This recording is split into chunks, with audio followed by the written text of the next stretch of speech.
নমস্কার বন্ধুরা নানা রকম সময়ে আমরা নানা রকম কৌতূহলী হয়ে পড়ি বিভিন্ন বিষয় নিয়ে। তার মধ্যে আমাদের প্রসাধন রিলেটেড কিছু কোয়ারি কিন্তু আমার কাছে মাঝে মধ্যেই চলে আসে।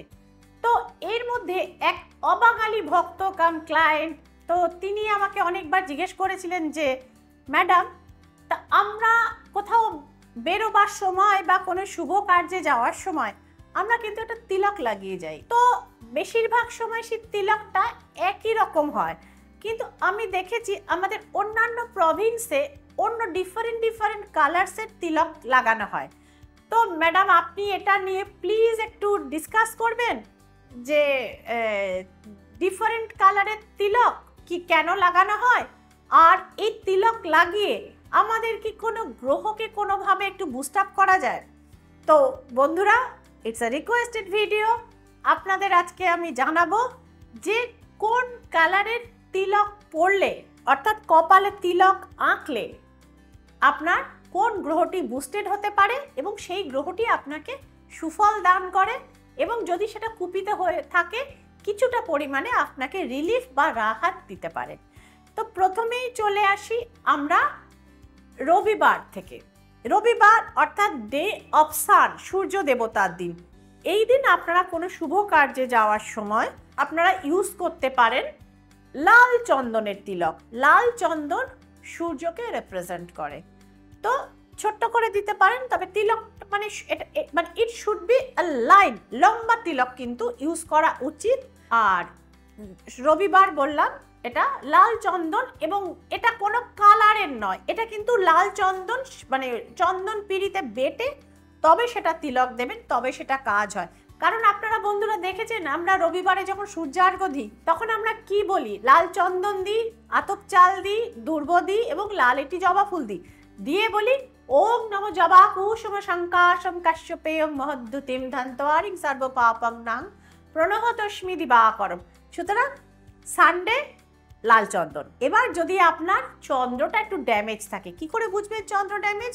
আপনার দেখবেন খুব বেশি কোনো নার্ভাস হলে হাত পা একটু কাঁপবে, নার্ভাস ফিল করবেন, হাতের পায়ের তালুগুলো ঘেমে যাবে, এটা হলে বুঝবেন আপনার চন্দ্রটা মাইনাসে আছে। তো তিলকের সাহায্যে সেটা করতে গেলে এবং চন্দ্রকে যদি একটু বুস্টিং করতে চান, তাহলে ওই সোমবার দিন সকালবেলা স্নানের পর ওই চন্দন পাটা বা চন্দন পিড়িতে সাদা চন্দন বাটবেন এবং সাদা রঙের তিলক কিন্তু সেক্ষেত্রে কপালে আঁকবেন। আর যদি সাদা চন্দন পাটা বাড়িতে না থাকে, তাহলে খড়ি মাটি অর্থাৎ যেটা গোপীচন্দন বলা হয়, যেটা দিয়ে আমাদের ধরুন ইস্কন বা অন্যান্য মন্দিরে, রাধাকৃষ্ণের মন্দিরে যেটা দিয়ে ওনারা তিলকটা করেন, সেই খড়ি মাটি দিয়ে গুলে কপালে তিলকটা কিন্তু আঁকবেন এবং দেখবেন মানে অন্তত 4 থেকে 5 মাস এইটি ব্যবহার করুন।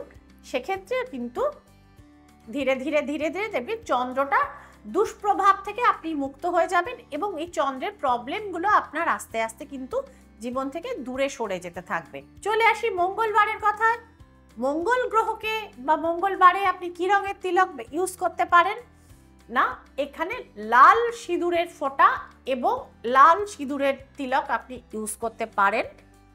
আর আরেকটা জিনিস যেটা করতে পারেন, যে মেটে সিঁদুরের তিলক, অর্থাৎ যেটা হনুমানজি ব্যবহার করতেন। হনুমানজি হচ্ছে শৌর্য, বীর্য এবং শক্তিমত্তার প্রতীক। তো সুতরাং হনুমানজির গায়ের যে রং অর্থাৎ অরেঞ্জিশ ইয়েলো, সেই রঙের তিলক কিন্তু আপনারা মঙ্গলবার দিন ব্যবহার করতে পারেন।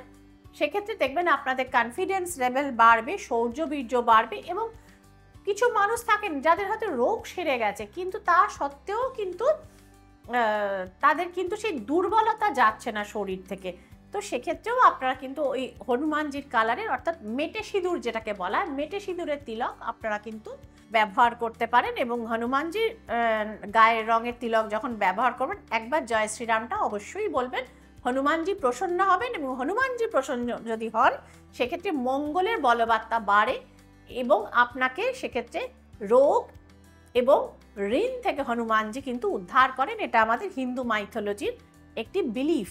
বহু বছর ধরে চলতে এই বিলিফটি মানুষের মনে কাজ করে। চলে আসবো বুধবারের কথায়। বুধবার কি আলাদা করে কিছু তিলক ব্যবহার করার দরকার আছে? বুধবার দিনের জন্য, অর্থাৎ আপনার বুধকে যদি আপনারা ডেভেলপ করতে চান, তো সেক্ষেত্রে আপনারা গণেশজির পায়ে ছোঁয়ানো দুর্ব মাথায় দিলেই কিন্তু যথেষ্ট। তার থেকে খুব বেশি কিছু করার প্রয়োজন হয় না। হ্যাঁ, যদি মনে করেন যে সবুজ রঙের জামা কাপড় পরবেন, তো সেটা কিন্তু আপনারা স্বচ্ছন্দে করতে পারেন। আর যারা তিলকেরই পক্ষপাতী, তাদেরকে বলবো একটু ফিটকিরি গুলে কপালে হালকা করে ছোট্ট করে একটু তিলক দিয়ে আপনারা যেতে পারেন।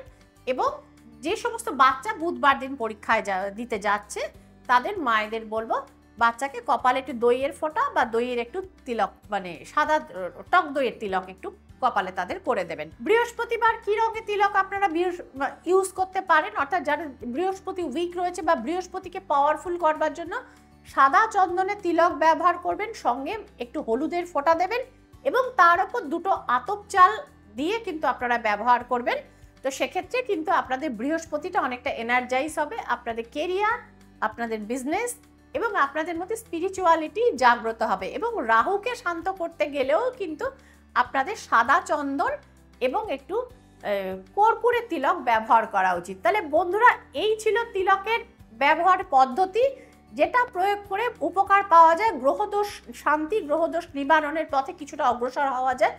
এবং তিলক হচ্ছে আমাদের এই ফোরহেড, এই জোনটাতে কিন্তু, যেখানে আমাদের সুষুম্না নাড়ির একটি অংশের অবস্থান, সেইখানটা কিন্তু আমাদের শান্ত করে এবং আমাদের যে মেন্টাল পাওয়ার অর্থাৎ ইনটিউশন লেভেল, সেটি কিন্তু আমাদের বাড়ায়।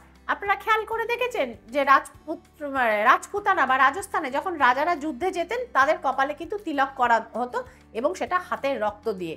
তাদের স্ত্রীরা বা তাদের মা তাদের কিন্তু এইভাবে তিলক করে দিতেন এবং দিয়ে বলতেন বিজয়ী ভব। তো বন্ধুরা, গ্রহগুলো শান্তি করাও এক ধরনের বিজয়, এবং এই বিজয় হচ্ছে জীবনের পথে সাফল্যের সঙ্গে এগিয়ে যাওয়ার। পরখ করে দেখুন এই অবাঙালি টোটকা এবং জানান শ্রীময়ীকে কিরকম কাজ পেলেন এবং শ্রীময়ীর অনুষ্ঠান আপনাদের কিরম লাগছে, আর কি আপনারা দেখতে চান। কমেন্ট সেকশন খোলা রয়েছে, সেখানে কিন্তু আপনাদের মতামত আপনারা স্বচ্ছন্দে জানাতে পারেন। শ্রীময়ীর চেম্বার রয়েছে, কোথায় কোথায় আসতে হবে শ্রীময়ীর সঙ্গে দেখা করতে গেলে বা তাকে দিয়ে ট্যারো কার্ড বা ওরাকেল কার্ডের রিডিং করতে গেলে, এবং অনলাইন কনসালটেন্সির জন্য আপনারা যোগাযোগ করতে পারেন। আমার বুকিং নাম্বারসগুলো খোলা রয়েছে, যদিও সেখানে সরাসরি আমি না, আমার অ্যাসিস্ট্যান্টরা ফোন ধরে। আমার সঙ্গে দেখা হবে আমার চেম্বারে আসলে অথবা অনলাইন কনসালটেন্সির সময়। তো বন্ধুরা, দেখা হচ্ছে পরবর্তী অনুষ্ঠানে। দেখতে থাকুন ট্যারট গাইডেন্স উইথ শ্রীময়ী। ভালো থাকবেন, আনন্দে থাকবেন। নমস্কার।